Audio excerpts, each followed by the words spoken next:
अनुसूची एकदम शांतिपूर्वक पढ़ो। मूल संविधान में 8 अनुसूची थी। कितने थी? मूल संविधान में एकदम शांत हो जाओ। मूल संविधान में 8 अनुसूची थी। कितने?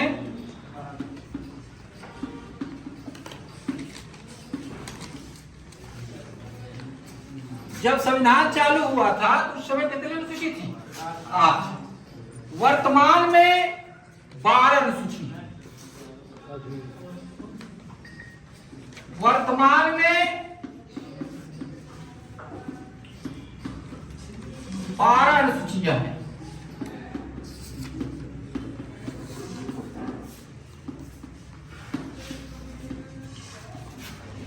कितने अनुसूचियां हैं? 12। पूछ लेगा मूल संविधान में कितने अनुसूची? 8। 1 से लेकर 8 तक अनुसूचियां जो है मूल संविधान में थी। और 9, 10, 11, 12 अनुसूची बाद में जोड़ी गई।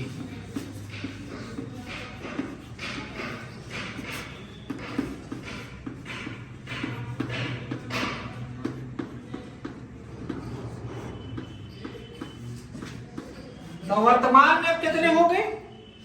कितने अनुसूची हो गई? कौन कौन सी बात में जोड़ी गई? 9, 10 अनुसूची, 9वीं अनुसूची, 10वीं अनुसूची, 11वीं अनुसूची। और कोई पूछ लेगा कि मूल संविधान में कितने अनुसूची थी? वर्तमान में कितने अनुसूचियां हैं? 12। कौन कौन से अनुसूचियां बाद में जोड़ी गई है? 9, 10, 11 और 12। क्लियर हुआ? क्लियर हुआ नहीं? तो हर अनुसूची को हम अब बारीक बारीक क्या करेंगे? पढ़ाएंगे। हर अनुसूची को बारीक बारीक पढ़ाएंगे। अब देखो आ जाएगी पहली अनुसूची। क्या आ जाएगी? पहली अनुसूची। पहली अनुसूची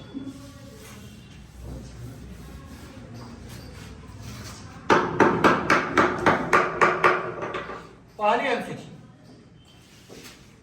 प्रथम अनुसूची। प्रथम अनुसूची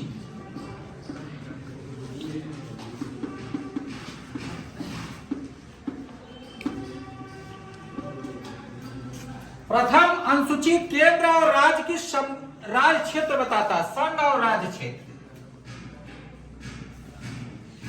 प्रथम अनुसूची संघ को बताता है और राज्य क्षेत्र। संघ क्षेत्र और राज्य क्षेत्र को बताता है। संघ क्षेत्र और राज्य क्षेत्र को बताता है। संघ क्षेत्र को और राज्य क्षेत्र को बताता है।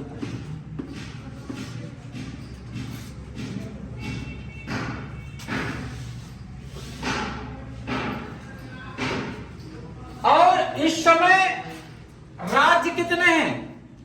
8। कितने हैं? 8। 29 है। कितने हैं? 29। कितने हैं?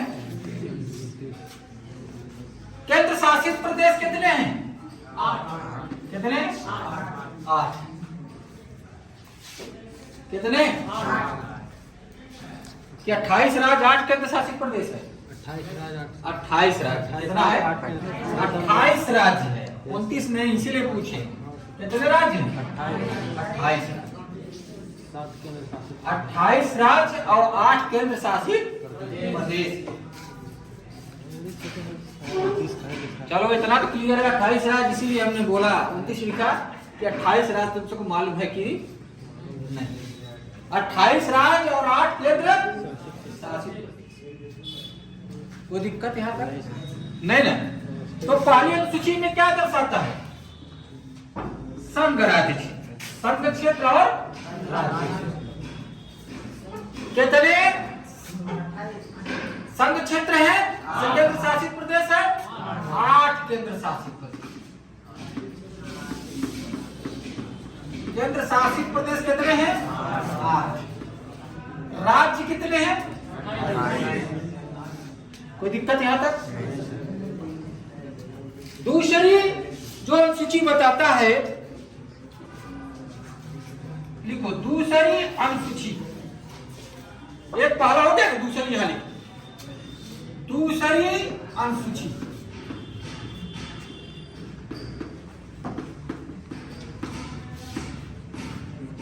सेकंड अनुसूची। 12 अनुसूचियां पढ़ाएंगे। कितने अनुसूची? 12 अनुसूची पढ़ाएंगे। दूसरी अनुसूची में भारतीय संघ के पदाधिकारियों, इसमें देखो भारतीय संघ के पदाधिकारियों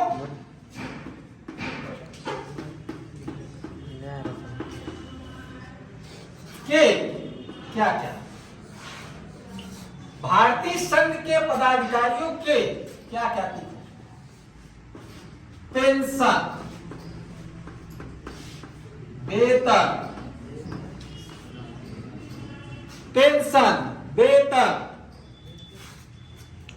और भत्ते का प्रावधान।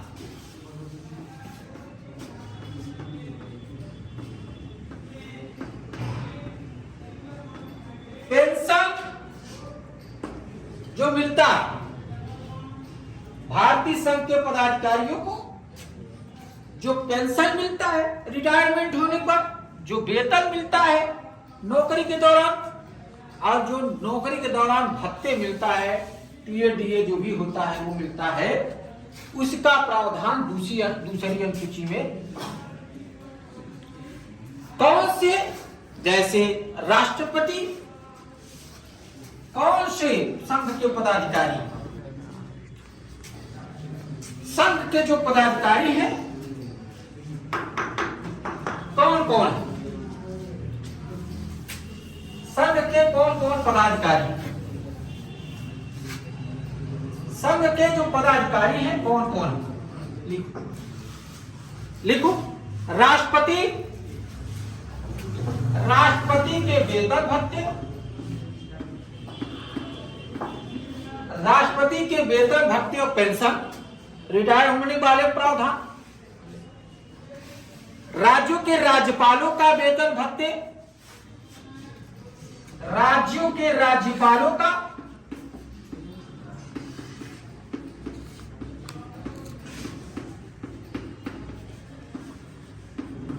वेतन भत्ते, भत्ते व पेंशन जो भी। उच्च न्यायालय और उच्चतम न्यायालय, high court plus supreme court के न्यायाधीशों का वेतन भत्ते पेंशन।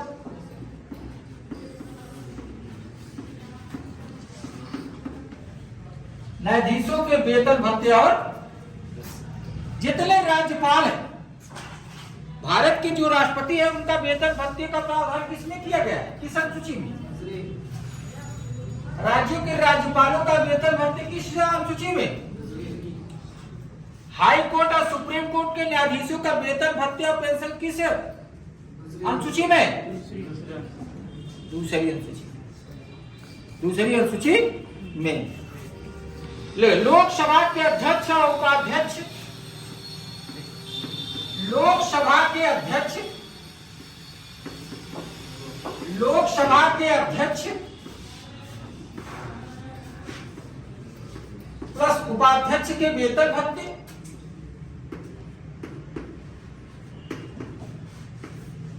उपाध्यक्ष के वेतन भत्ते और पेंशन की व्यवस्था किस अनुसूची में? दूसरी अनुसूची में। किस अनुसूची में? दूसरी अनुसूची में। ठीक है। राज्यों के विधानसभा के अध्यक्ष और उपाध्यक्ष, देखो राज्यों के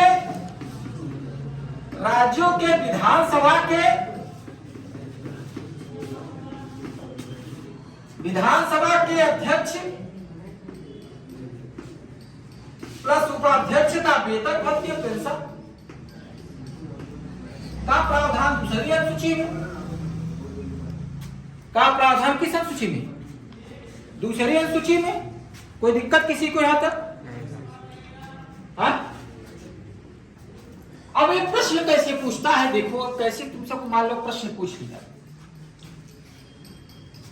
कि जो भारतीय संघ के पदाधिकारी हैं उनके वेतन, पहला प्रश्न पूछेगा उनके वेतन भत्ते और पेंशन का प्रावधान किस अनुसूची में किया गया है?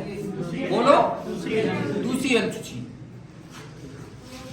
लोकसभा के अध्यक्ष और उपाध्यक्षों का वेतन का प्रावधान किस अनुसूची में किया गया है? राष्ट्रपति के जो वेतन और भत्ता दिया जाता है वो किस अनुसूची से दिया जाता है? राज्यों के जो राज्यपाल हैं उनको वेतन भत्ता पेंशन जो दिया जाता है वो किस अनुसूची का प्रावधान निर्धारित है? और हाई कोर्ट और सुप्रीम कोर्ट के जो न्यायाधीश है उनके वेतन और भत्ते का प्रावधान किस अनुसूची में है? विधानसभा के अध्यक्ष और उपाध्यक्षों के, राज्य के विधानसभा के अध्यक्षों और उपाध्यक्षों का वेतन का प्रावधान किस अनुसूची में? कोई दिक्कत यहाँ तक किसी समझने में? हर प्रकार से प्रश्न पूछता है, इसलिए मैं बता दे रहा हूँ। कभी कभी पूछ लिया है कि जो संघ के पदाधिकारी है उनके वेतन का प्रावधान किस अनुसूची में, डायरेक्ट पूछ लिया। वेतन भत्ते पेंशन का प्रावधान किस अनुसूची में? द्वितीय अनुसूची। फिर कभी कभी आपको यह प्रश्न पूछ दिया कि जो लोकसभा के अध्यक्ष और उपाध्यक्ष है उनका वेतन का प्रावधान किस अनुसूची में किया गया। कभी कहता है कि जो राज्य के राज्यपाल हैं जो नियुक्त हुए हैं उनके वेतन भत्ते पेंशन का प्रावधान किस अनुसूची में किया जाता है, या किस अनुसूची में अंकित है? द्वितीय अनुसूची में।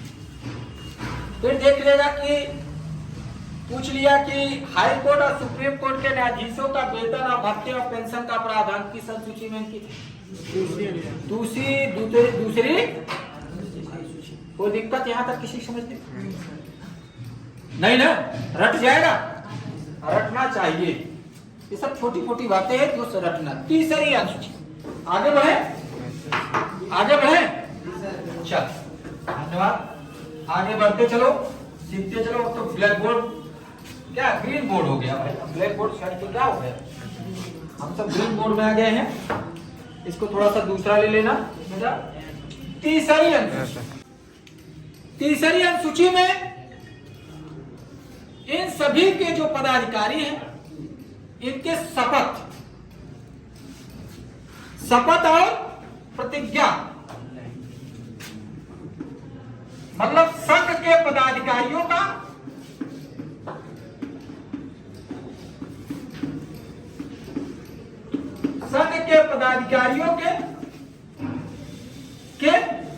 क्या क्या शपथ और प्रतिज्ञा का प्रावधान।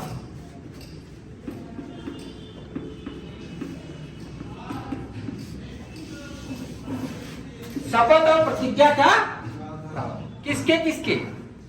सुप्रीम कोर्ट के, हाई कोर्ट के न्यायाधीश, राष्ट्रपति, लोकसभा के अध्यक्ष, लोकसभा के उपाध्यक्ष,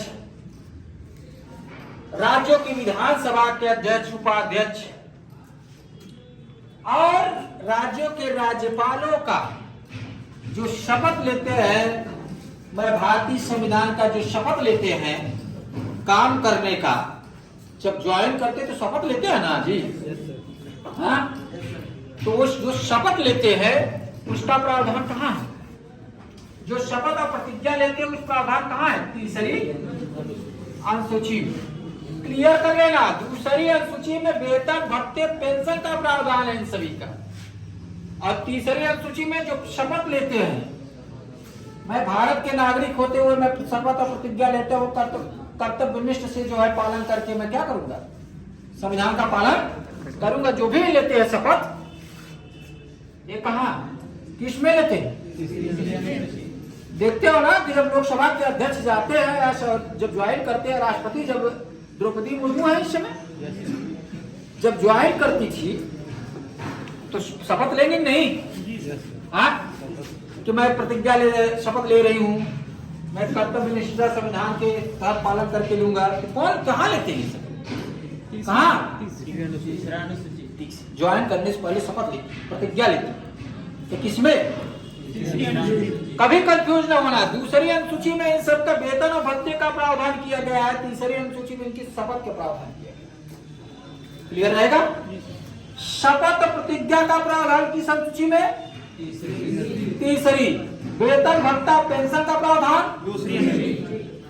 कोई दिक्कत है, क्लियर रहेगा। फिर से यही लिख दे, उपाध्यक्ष का वेतन, इनका वेतन, शपथ, इनका शपथ, नहीं तो नहीं बताना पड़ेगा ना।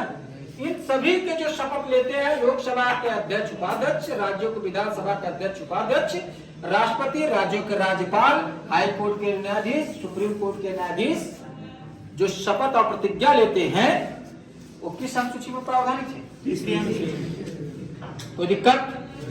चौथी अनुसूची, कौन सी अनुसूची, चौथी। एकदम क्लियर से एकदम वो करो, सब कुछ क्लियर होता चला है। छोटी छोटी बातें हैं, पहले छोटी बात अगर बेटा क्लियर कर लोगे बड़ी बातें आराम से क्लियर हो जाएगा। चौथी अनुसूची, पहली अनुसूची और दूसरी अनुसूची से खुद एकदम शांत हो जाओ, शांत होकर सुनो।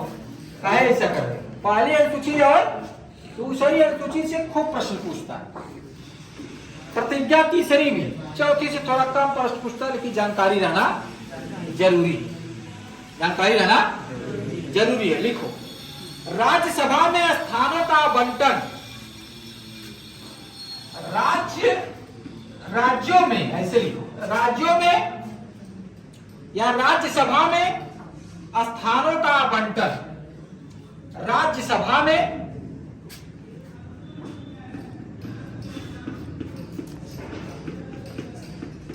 स्थानों का आवंटन, किसके किसको राज्यसभा में स्थान का आवंटन होगा, किसको कितना मिलेगा, प्रावधान कहाँ है, कहाँ है, चौथी अनुसूची। कहाँ है, राज्यसभा में स्थानों का आवंटन किस अनुसूची में, चौथी। इसलिए ये ज्यादा इंपॉर्टेंट नहीं है उतना, लेकिन जानकारी रहना जरूरी। पांचवी, छठवीं, सातवीं, आठवीं, पांचवी अनुसूची, कौन सी अनुसूची है, पांचवी अनुसूची। लिख, बहुत इंपॉर्टेंट है पांचवी। वैसे अनुसूचियां तो सब रखना है, वैसे अनुसूचियां क्या होना है, सब रखना है, लेकिन जो इंपॉर्टेंट है उसको तो रटोगे कि नहीं रटोगे, क्या इसमें अनुसूचित जाति, अनुसूचित जनजाति,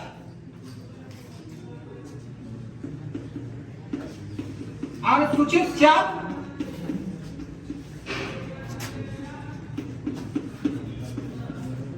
और अनुसूचित जनजाति,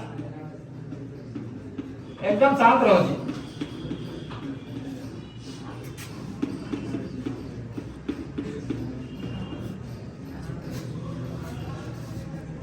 अनुसूचित जाति और अनुसूचित जनजाति, क्षेत्र के प्रशासन और नियंत्रण का प्रावधान, क्षेत्र के प्रशासन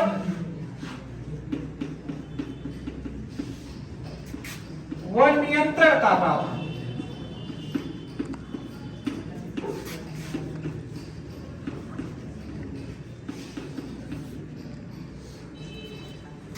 एससी, इसको क्या कहेंगे, क्षेत्र के प्रशासन और नियंत्रण का प्रावधान। अंकन कहाँ है, कहाँ है? जितने अनुसूचित क्षेत्र हैं, जैसे आपका झारखंड हो गया, हाँ, छत्तीसगढ़ हो गया, मध्य प्रदेश हो गया,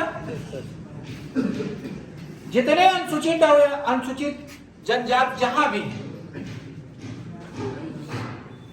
जहां भी है, हर राज्यों में है, कुछ राज्य को छोड़कर जो 6वीं अनुसूची में दिया गया है। अनुसूचित जाति और अनुसूचित जनजाति के प्रशासन और नियंत्रण का प्रावधान किसमें किया गया है? कहाँ किया गया? 5वीं अनुसूची में किया गया। एसटी और एससी के प्रशासन और नियंत्रण का प्रावधान किया। एसटी और एससी की कोई दिक्कत होगी, प्रशासन और नियंत्रण का प्रावधान क्या किया गया? 5वीं अनुसूची में किया गया। किस अनुसूची में?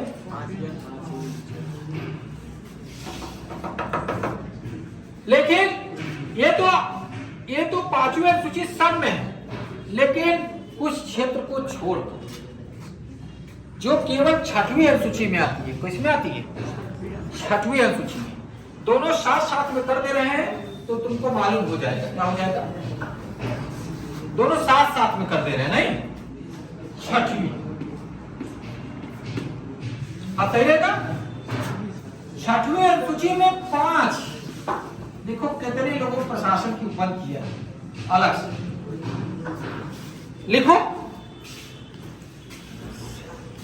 लिखो असम, मेघालय, त्रिपुरा, मिजोरम। असम, मेघालय, त्रिपुरा, मिजोरम।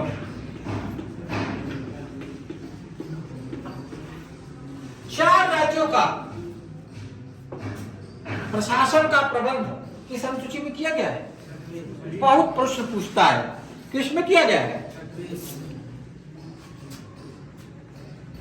अब इसमें अनुसूचित जातियां आएगी। कौन आएगी? इसे जनजातियां आएगी। कौन आएगी?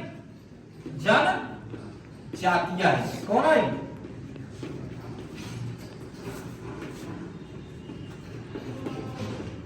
प्रशासन का प्रावधान।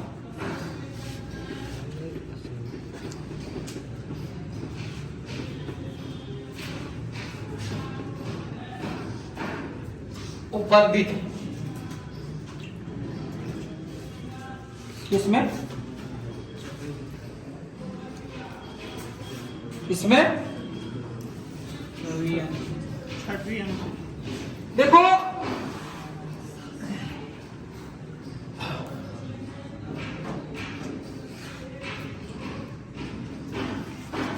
असम के, मेघालय के, त्रिपुरा के जो जनजाति, वहां के जो जनजाति उनके प्रशासन के बारे में प्रावधान कहां किया गया है? कहां किया गया है? जनजातियों की प्रावधान किया गया है, न कि एसटी एससी की। जनजातियों की प्रावधान किया गया। किसके किया गया है? जनजातियों की प्रावधान किया है। जो भी वहां की लोकल जनजाति है, असम की लोकल जो जनजाति है, मेघालय की लोकल जो जनजाति है, त्रिपुरा की जो जनजाति है, मिजोरम की जो जनजाति है, उनके प्रशासन के बारे में जो बंद किया गया है वो किस अनुसूची में किया गया है? लेकिन एसटी एससी, अनुसूचित जाति, अनुसूचित जनजाति के क्षेत्र के प्रशासन और नियंत्रण का प्रावधान कहां किया गया है? कहां किया गया है? कहां किया गया है? लेकिन प्रश्न कैसे पूछता है? असम, मेघालय, त्रिपुरा और मिजोरम जनजातियों का प्रशासन के बारे में बंद किस अनुसूची में किया गया है? किस अनुसूची में? नाम दे देगा, नाम देकर पूछता है, हर एग्जाम में पूछता है। और लड़के हमेशा कंफ्यूजन 5वीं हमेशा मार के आते, लेकिन वास्तविक क्या है? 6वीं। कहा है? कभी कभी है मणिपुर दे देता है, तो मणिपुर नहीं। मणिपुर मध्य प्रदेश दे देता है, मध्य प्रदेश है क्या? केवल 4 छठवीं में असम की जनजाति, मेघालय की जनजाति, त्रिपुरा की जनजाति और मिजोरम की जनजाति की जो प्रावधान है भारतीय संविधान की किस अनुसूची में है? 6वीं अनुसूची। और वैसे एसटी एससी मतलब अनुसूचित जाति या अनुसूचित जनजाति के प्रशासन और नियंत्रण के बारे में प्रावधान किसमें है? तो क्लियर रहेगा कि नहीं रहेगा? अब हम प्रश्न पूछे किस अनुसूची में मेघालय जनजातियों को प्रावधान किया गया है? किस अनुसूची में मिजोरम जनजातियों की प्रावधान किया गया है? किस अनुसूची में त्रिपुरा जनजातियों की प्रावधान किया गया है प्रशासन का? इस अनुसूची में जो है असम जनजातियों के प्रशासन का प्रावधान किया गया है या उपबद्ध किया गया है। और किस अनुसूची में भारतीय अनुसूचित जनजाति और अनुसूचित जाति के प्रशासन और नियंत्रण का प्रावधान किया गया है? क्लियर है? कोई दिक्कत? इसीलिए तुम्हारे सामने दोनों चित्र को क्या किया, दर्शा दिए दोनों चित्र को। अब क्लियर रहेगा हमेशा कि नहीं रहेगा? बोलो। प्रश्न जो प्रकृति नेचर का है, कभी कभी इसमें मिजोरम की जगह मणिपुर दे देता है तो ना लगा देना। लगाओगे क्या? मध्य प्रदेश देगा, लगाओगे क्या? नहीं ना, जो है वही लगाना है, जो है। अगर वो और दूसरा देगा तो यहां आ जाए, और दूसरा देगा तो इसलिए 6वीं अनुसूची में कभी कभी यह पूछ दिया गया 6वीं अनुसूची में किन राज्यों की जनजातियों के उस प्रशासन का उपबद्ध किया गया है? असम, मेघालय, त्रिपुरा। समझ गए? तो 6वीं अनुसूची में हर चीज का प्रावधान किया गया है। अब यह तो है प्रावधान किया गया। अब हम 7वीं अनुसूची जाएंगे, लेकिन दोनों का एकदम क्लियर पिक्चर कर रहना हमेशा। हर एग्जाम में, तुम्हारे एग्जाम में तो आएगा ही, लेकिन बड़े बड़े एग्जाम में भी आईएएस की, पीसीएस के, टीजीटी, पीजीटी, जितने दुनिया भर के एग्जाम मतलब अपने, तो यार चारों रट लेना एकदम मोस्ट इंपॉर्टेंट है। चारों रट लेना। 6वीं अनुसूची में किस किन जनजातियों का प्रावधान है तो एकदम रट लेना। चिलगम कम खाओ, थोड़ा ध्यान से सुनो। कैमरा लग गया है?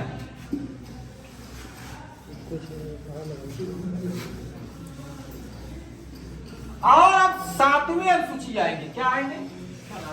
ये भी बहुत इंपॉर्टेंट है, वेरी वेरी इंपॉर्टेंट भी। आप वीडियो बनता अपने अपने कर जाते, फिर से बना दे।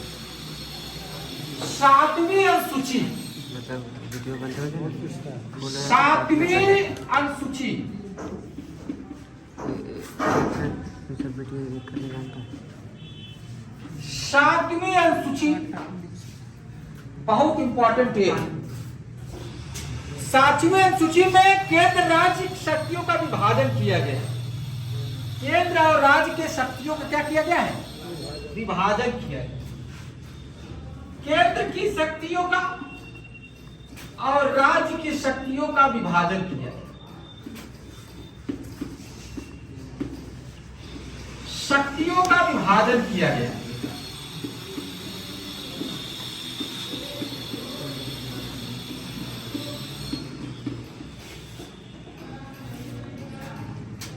केंद्र और राज्य के शक्तियों का विभाजन कहां किया गया?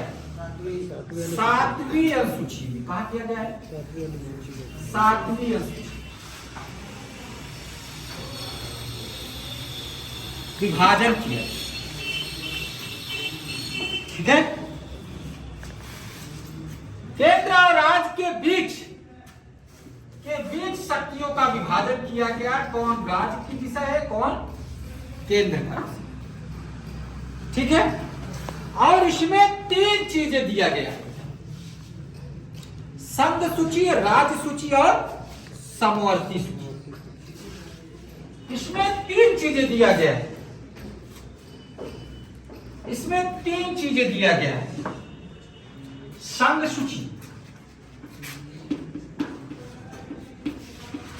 संघ सूची, राज्य सूची और तीसरा कौन? समवर्ती सूची।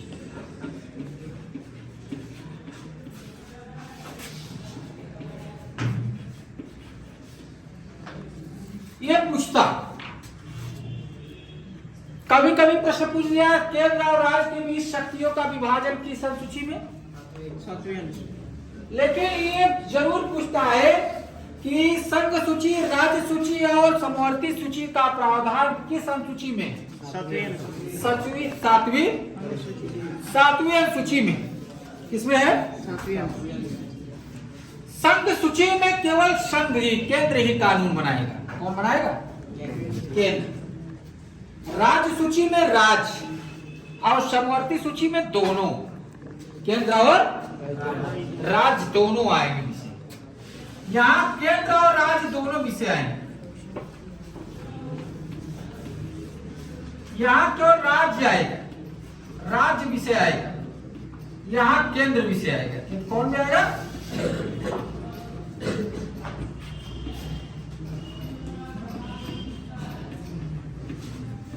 कोई दिक्कत यहां तक किसी को?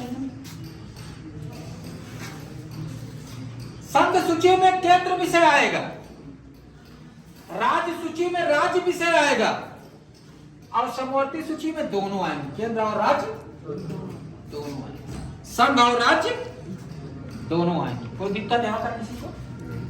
कोई दिक्कत है? तो अब देखो, केंद्र सूची में कितने विषय हैं? लिखो। केंद्र सूची में वर्तमान में 98 विषय हैं। वर्तमान में कितने विषय हैं? 98। कितने?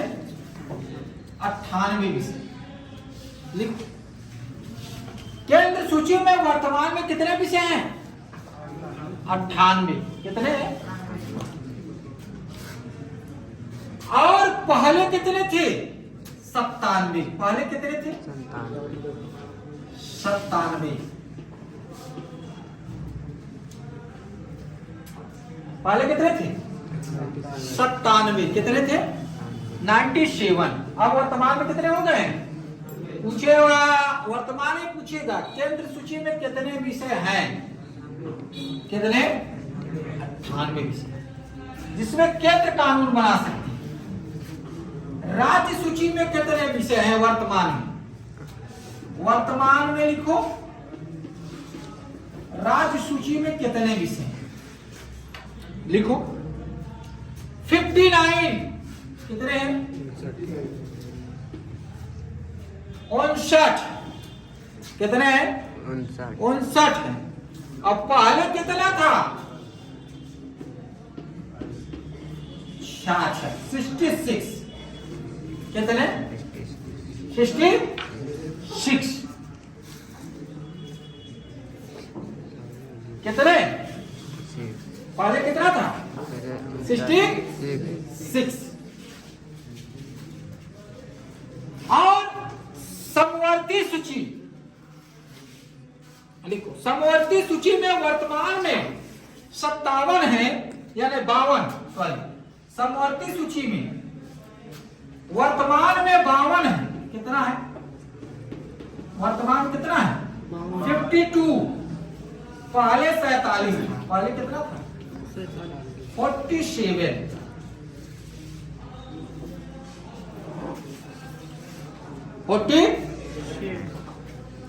66 विषय पहले ऐसा था जिसमें राज्य कानून बना सकती थी, जिसमें राज्य विषय समाहित थे। लेकिन वर्तमान में 59। कितना है? केवल 59 पे ही अपना जो है विषय ही समाहित है, उसमें अपना कानून बना सकता।